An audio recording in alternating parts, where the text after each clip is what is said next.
Are telling CNBC-TV18 that the government may allow the Chinese companies to apply for the electronic components PLI scheme.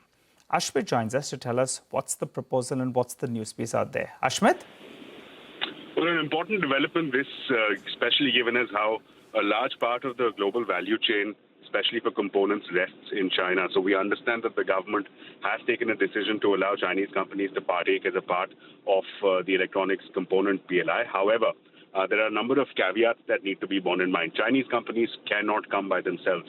The caveat has been spelled out very clearly by the government that the only manner in which Chinese companies can partake in this electronics component life cycle is to basically come via a JV route. They have to form a joint venture with an Indian entity. That's point number one. The second aspect is the management and control of the joint venture will have to necessarily rest with the Indian entity.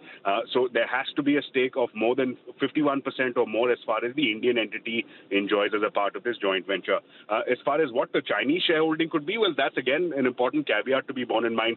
For certain specific critical components, the shareholding for Chinese entities may be allowed to go up to as high as 49%. But for the other components, the shareholding of Chinese entities could be capped at no more than 26% or 10%. These are various slabs that the Chinese companies, depending on the component, will have to work with.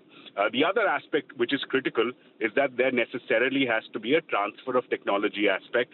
This is something that the government is very clear on, that any joint venture participation, subject to all the shareholding norms, subject to all the management and control norms, there will also need to be a transfer of technology. And fourth and finally, any investments that is being proposed by such a joint venture formed with a Chinese entity, the approval for that, the investment approval for that will not come via the automatic route. It will not be automatic. There will be approval. There will, on a case-to-case basis, the government will exercise discretion, and that approval for that FDI will have to come in via the Press Note 3, which was released by the DPIIT. So there will be scrutiny leveled on these entities, the way they're coming in, what the structure of the holding is, what is the nature of the transfer of technology, and only after that will the government allow for these JVs to proceed. But nonetheless, an important in-principle call being taken by the government that to encourage the local electronics component ecosystem, there is some participation that is felt is required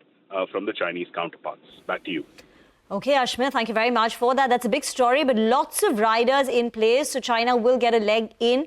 And we'll have to now wait by. I'm sure there'll be a lot of joint venture, JVs, partnership, alliances, announcements that we'll get. But this is an important story with lots of implications for India's growing electronic manufacturing space. Get into a break. On the other side, we'll chat more on the markets.